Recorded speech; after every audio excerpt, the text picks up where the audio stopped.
Rappel important, obligation réglementaire, code de l'environnement. Pour intervenir sur un circuit frigorifique, il faut que l'entreprise soit titulaire de l'attestation de capacité et que l'intervenant soit titulaire de l'attestation à la manipulation des fluides frigorigènes. Le port des équipements de protection individuelle est nécessaire pour intervenir sur le circuit électrique et frigorifique. Alors cette vidéo est la suite de la vidéo Show 219, intervention sur un boiler fuel de 1969, car comme j'avais dit dans cette vidéo là, donc en plus de la chaudière fuel, donc qui datait de 1969 en gros, il y avait une pompe à chaleur qui doit dater des années 80. Donc c'est ce que l'on va voir dans cette vidéo là, cette pompe à chaleur. Donc on va la voir de manière superficielle. Donc c'est du matériel que l'on peut trouver chez du particulier, dans des vieilles maisons. Donc je suis pas intervenu dessus vu que comme on l'avait vu dans la vidéo Show 219, j'étais venu dans cette installation là pour faire l'entretien de la chaudière fuel, mais elle avait un problème, le boiler était en panne. Donc cette pompe à chaleur, c'est le modèle AXE 13.1 de Ziegel-Held, je sais pas comment ça se prononce. Donc c'est du matériel que l'on peut trouver donc chez du particulier. Donc la nouvelle pompe à chaleur, donc à l'époque, dans les années 80, la nouvelle pompe à chaleur AXE 13.1 est destinée à l'équipement des constructions anciennes et neuves. Elle est particulièrement recommandée pour les installations en relève de chaudière dans l'habitat existant. Donc voilà, à l'époque, c'est ce qu'ils faisaient. Ils installaient une pompe à chaleur en relève de chaudière. Cette solution offre l'avantage de disposer d'un système de chauffage bi-énergie, de pallier un éventuel rationnement de fuel et de réaliser une économie appréciable sur le coût global du chauffage. Donc là, il parle de rationnement du fuel. Donc c'est suite à la crise du pétrole là dans les années 70. Donc déjà à l'époque, ils pensaient économie d'énergie dans les années 80. Donc aujourd'hui, c'est à la mode, mais c'était déjà d'actualité à l'époque. Et après, les choix politiques ont fait que tout ça s'est passé à la trappe. Donc on n'invente rien quoi aujourd'hui. On remet juste à jour les technologies qui sont utilisées actuellement par rapport à l'époque. Donc pour obtenir un chauffage hautement performant, donc chauffage à basse température dans la construction neuve, la pompe à chaleur AXE 13.1 sera installée avec des convecteurs statiques ou des ventiloconvecteurs Ziegel-Held, alimentés par de l'eau de chauffage et équipés d'une résistance électrique additionnelle. On peut également prévoir un plancher chauffant. La pompe à chaleur AXE 13.1 est présentée en version split system. L'unité évaporateur-ventilateur se place à l'extérieur et l'unité compresseur-condenseur à l'intérieur de la maison. Équipée de composants fiables et hautement performants, la pompe à chaleur Ziegel-Held AXE 13.1, je ne sais pas comment ça se prononce, offre de nombreux avantages. Eau chaude jusqu'à 55 degrés, importante économie d'énergie, coefficient de performance élevé, sans combustion, sans fumée, sans odeur. Bah oui, à l'époque, les packs c'était nouveau quand même. Donc ils expliquaient aux gens que ça produit pas de fumée. Donc fonctionnement silencieux et automatique,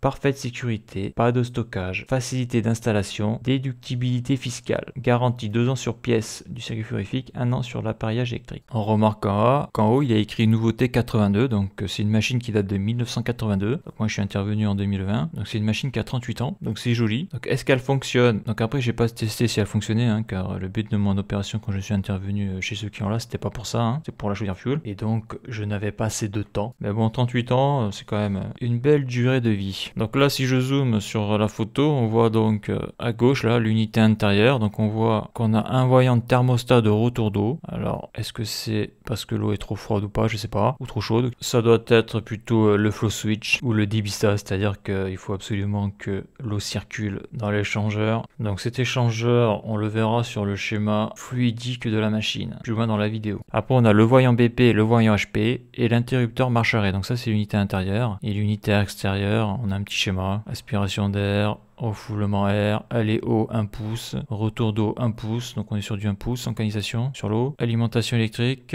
F, aspiration gaz, ouais, on va dire plutôt aspiration vapeur, et G, circuit liquide. Après on a le voyant BP, le voyant HP et l'interrupteur marche arrêt, donc ça c'est l'unité intérieure, et l'unité extérieure, on a un petit schéma, aspiration d'air, refoulement air, aller eau 1 pouce, retour d'eau 1 pouce, donc on est sur du 1 pouce sans canalisation sur l'eau, alimentation électrique, F, aspiration gaz, ouais, on va dire plutôt aspiration vapeur, et G, circuit liquide. Donc là, il y a quelques documentations sur la machine, donc je les ai pas toutes vues, j'ai juste regardé ce qui me semblait le plus intéressant. Donc là, ce qui m'intéressait là, c'est de savoir un petit peu le fonctionnement de base et la puissance de base de la machine. Donc là, on peut voir sur cette petite documentation, donc ils appellent ça donc le AXE 13.1, donc ça c'est le modèle pompe à chaleur monocompresseur. Donc je vais zoomer là sur le schéma de principe. Donc là on a un exemple de schéma d'installation d'une pompe à chaleur AXE 13.1 en relève de chaudière. Alors dans la vidéo Show 219 on avait vu donc la chaudière fuel, donc on peut la voir, elle est ici. On avait vu elle a 24 voies, on pouvait commencer à percevoir la pompe ici, là. Donc là, ils ont mis ce qu'ils appellent une bouteille de mélange,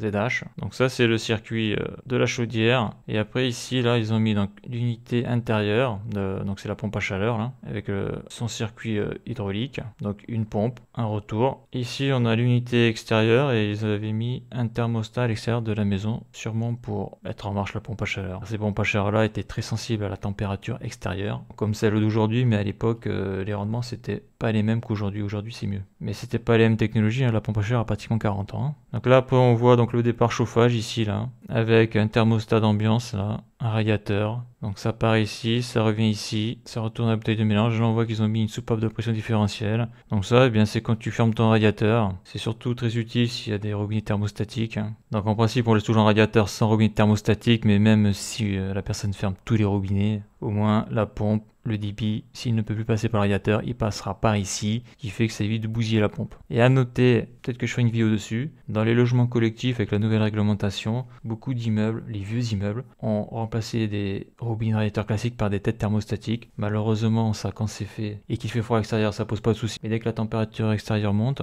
eh bien, s'il n'y a pas de soupape de pression différentielle à la chaufferie, les têtes thermostatiques, certaines claquent. Ça fait un bruit, c'est affreux. Voilà, donc on peut voir aussi un petit chauffe-eau électrique pour l'eau chaude sanitaire. Là, on a une installation complète. Donc la pompe à chaleur fonctionne seule ou simultanément avec la chaudière jusqu'à des températures extérieures relativement basses. Aujourd'hui, les pompes à chaleur sont plus performantes au niveau des températures extérieures basses. La chaudière n'assure seule le chauffage de l'habitation que pendant les périodes les plus froides. Donc voilà, quand il fait très froid, ça marche pas. C'est pas assez puissant. Il faut une chaudière fuel. Donc maintenant, il y a des pompes à chaleur basse température. Même s'il fait très froid extérieur, ça fonctionnera quand même. Mais à l'époque, non. Donc il fallait absolument avoir une chaudière. C'est pour ça qu'ils appellent ça une pompe à chaleur de relève. Ainsi, en couvrant la plus grande partie de la saison de chauffage, la pompe à chaleur AX 13.1 permet d'importantes économies d'énergie. Donc déjà à l'époque, ils étaient à fond dans les économies d'énergie. Mais ça n'a pas duré, malheureusement. Donc là, sur la petite documentation, on a quelques caractéristiques techniques de la machine. Donc on voit que le ventilateur peut passer 5000 m3/h, sa consommation électrique 350 watts, 1,87 ampères, donc la puissance restituée, donc ça c'est intéressant, donc c'est suivant la norme NFE 3800, donc c'est une vieille norme, avec de l'air extérieur à 7 degrés Celsius, avec l'hygrométrie relative de 85%,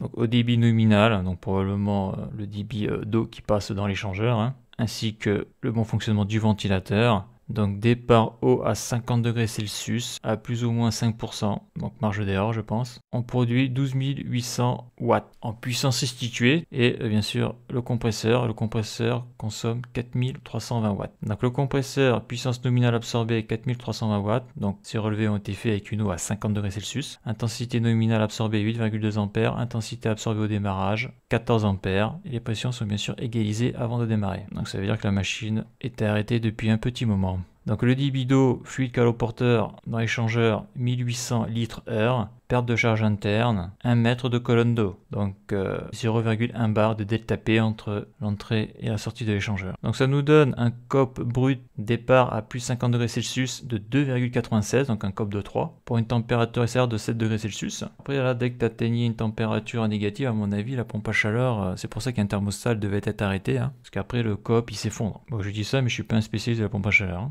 Donc pour emballer unité extérieure 157 kg, unité intérieure 180 kg. Caractéristiques susceptibles de modification sans préavis, janvier 1982. Ouais, c'est pas tout jeune. Donc c'est pour ça que j'en fais une vidéo, parce que c'est collector. Donc description, qu'est-ce qu'ils en disent? La pompe à chaleur AX 13.1 comprend un circuit frigorifique complet, mais il vaut mieux, un compresseur frigorifique hermétique monté sur plot anti-vibratile, un détendeur thermostatique réglant l'injection du fluide frigorigène dans l'évaporateur, un évaporateur à air largement dimensionné avec tube cuivre et ailette aluminium, une bouteille anti-coup de liquide, un filtre déshydrateur, une bouteille accumulatrice de liquide, un voyant liquide avec indicateur d'humidité, un condenseur coaxial, ça c'est l'échangeur qui est à l'intérieur de l'unité intérieure, 2 prises de manomètre, donc ça c'est pour mesurer la delta P sur l'échangeur, pour voir si il est colmaté, parce que là on voit qu'ils nous le disent dans la doc, on doit avoir 0,1 bar de delta P quand il est neuf, en tout cas quand tout va bien. Un système de digivrage complet, un jeu de clapet permettant l'inversion de cycle, donc ça c'est pour le digivrage, un pressostat à basse pression à réarmement automatique, un pressostat haute pression à réarmement manuel. Donc là le pressostat BP à réarmement automatique c'est aussi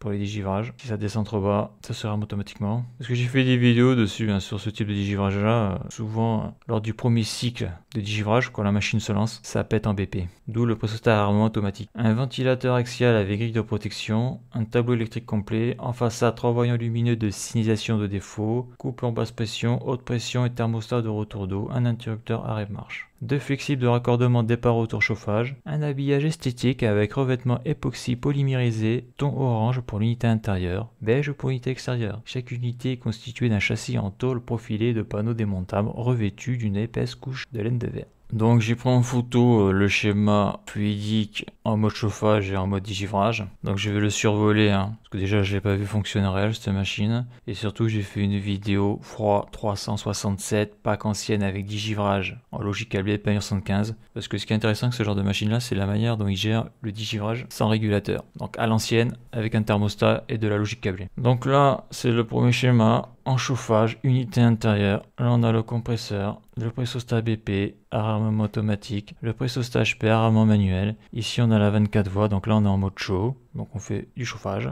Donc l'HP ça passe ici, ça passe là, donc ça doit être l'échangeur coaxial, ils ont pas mis du tuyau là. Ça ressort ici, là on voit qu'un clapet anti-retour, on peut aller que dans ce sens là. Donc là ce qui est génial c'est qu'ils ont mis les flèches, parce que souvent les clapets anti-retour, suivant à l'époque où ils ont été dessinés, soit tu as le triangle comme ça ou de l'autre côté.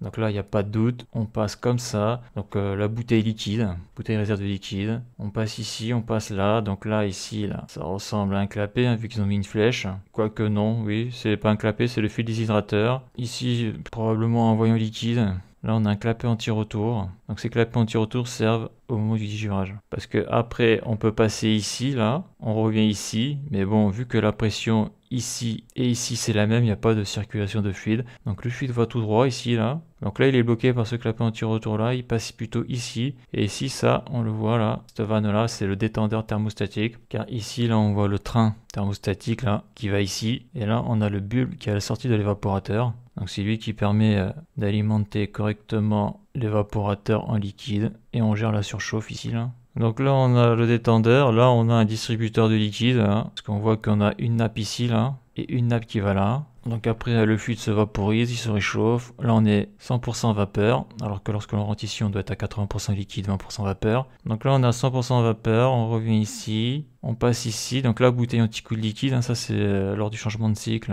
pour le digivrage, pour éviter d'amener du liquide ici à l'aspiration du compresseur et pour ne pas l'exploser parce que le liquide est incompressible, ce qui n'est pas le cas des vapeurs. Donc ça c'est le mode chauffage. Donc c'est basique, mais lorsqu'on le voit comme ça c'est un peu complexe parce que lors du digivrage il faut gérer les clapets. Donc ça peut être aussi une source de panne. Donc voilà pour ce schéma là. Donc là maintenant je vais passer en digivrage, donc on va voir le sens de circulation du fluide en digivrage, donc c'est très intéressant, parce que là en plus il y a les flèches, tout est bien fait là. Donc à noter ici tu as la légende, détendeur capillaire, donc ça va être pour le digivrage. Clapet anti-retour, on voit comment ils font le symbole, le fil déshydrateur, donc un carré, un rectangle avec une flèche intérieure, le compresseur, la 24 voies, le condenseur qui est ici là, le voyant liquide qui est ici, donc c'était bien voyant liquide, le ventilateur, l'évaporateur, le pressostat BP ou HP et le détendeur thermostatique à aiguisation externe. Le détendeur thermostatique là avec son bulbe ici, aiguisation externe. Donc ici on a le compresseur, donc au début c'est toujours le même sens de passage du fluide. On passe comme ça. En haut de la 24 voies, à noter qu'on aspire toujours dans la bouteille anti-coup de liquide qui est reliée sous la 24 voies. Donc là on est en mode digivrage, donc là la 24 voies bascule,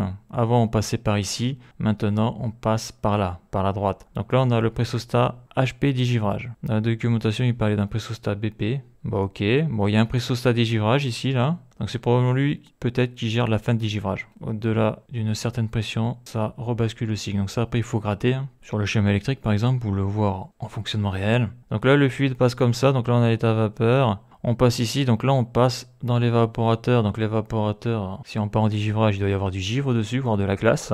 Donc là comme les gaz sont chauds, et bien très vite la glace fond. mais aussi très vite l'HP chute. Si l'HP chute, l'ABP chute, car on est sur une détente thermostatique. Et donc si l'ABP chute, quoi, détente thermostatique, on va détendre ici dans le capillaire. Si l'ABP chute, eh bien on va descendre très bas en BP et on va couper au pressostat BP, sécurité et carrément automatique. Voilà, donc ça on le voit très bien hein, quand tout est pris en glace, les gaz sont très chauds, mais quand la batterie est très froide, eh bien l'HP s'effondre. Si l'HP s'effondre, l'ABP s'effondre. Sur ce type de machine là, donc là le fluide passe là. Donc là le détendeur thermostatique à guidation externe, on ne peut pas passer à l'intérieur, hein, le fluide ne passe que dans un seul sens. Donc on doit passer par ici. On passe par le clapet anti-retour qui bypasse le détendeur thermostatique. On passe ici, on passe ici. Donc là, le clapet anti-retour empêche de passer par là. Donc on est obligé de passer par ici. Là, on fait le tour. On chante le voyant liquide et le fil déhydrateur. On passe ici, on passe là, on passe là, on monte. Là, on a le clapet anti-retour, on passe de temps. Donc là, ici, il y a un clapet anti-retour. On ne peut pas revenir directement dans le condenseur. On passe dans la bouteille réservoir liquide. Là, on passe ici. On passe ici. Donc on passe dans le fil déshydrateur, on passe dans le voyant. Et là, on pourrait continuer tout droit, mais comme je l'ai dit ici, là, c'est ça qu'il faut comprendre, c'est que la pression qu'il y a ici, c'est la même pression qu'il y a là. Donc un fluide, pour qu'il circule, il faut qu'il y ait une différence de pression. S'il n'y a pas de différence de pression, le fluide, il va bloquer ici, là, mais il va surtout aller là, parce que c'est là où il va y avoir une différence de pression.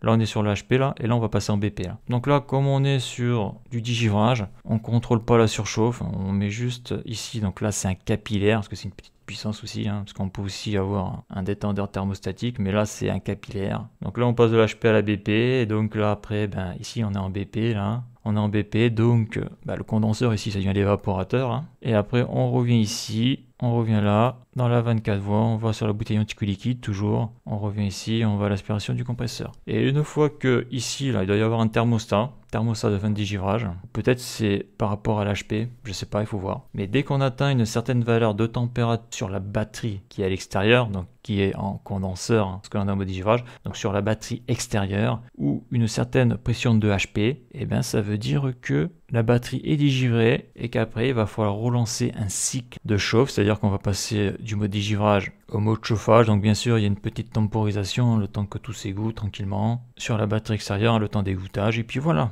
Alors je rajoute un petit complément d'information, parce que je suis sûr qu'il y en a qui vont se poser la question. Quand le fluide passe ici, là, donc là on est sur la BP. Donc là je vais prendre des valeurs bidons, mais si ici on est à 10 bars, ici par exemple on est à 1 bar, donc le fluide passe comme ça là, et il passe là. Donc là, ça n'a même pas venu à l'idée, mais là le fluide il peut pas passer ici. Pourtant on voit que suivant le sens de la flèche, le fluide pourrait passer là. Mais de ce côté-là on est sur l'HP, donc là on a 10 bars. Donc 1 bar ici, 10 bars là. Donc le 10 bars lui, il peut pas venir ici, donc l'HP elle est bloquée sur ce clapet anti-retour là. Donc c'est pas le 1 bar qui va avoir la force de pousser le clapet, parce que de l'autre côté on pousse à 10 bars, parce qu'ici on est sur l'HP. L'HP qui est ici, là, on la voit ici, là je suis en HP, je suis en HP, je suis en HP, donc là imaginons je suis à 10 bars, hein, c'est une valeur bidon que je donne, mais ici on est à 1 bar, donc bon là en plus avec la pente autour ça passe pas, ça passe ici, on le voit ici, là ça passe dans les fils déshydrateurs, dans le voyant, et ça passe là, donc ça passe pas là comme j'ai dit, parce que si ici on a 10 bars ici on a 10 bars, hein, en gros, hein, ça passe là, et là après donc dans le capillaire on fait la détente, et là on passe à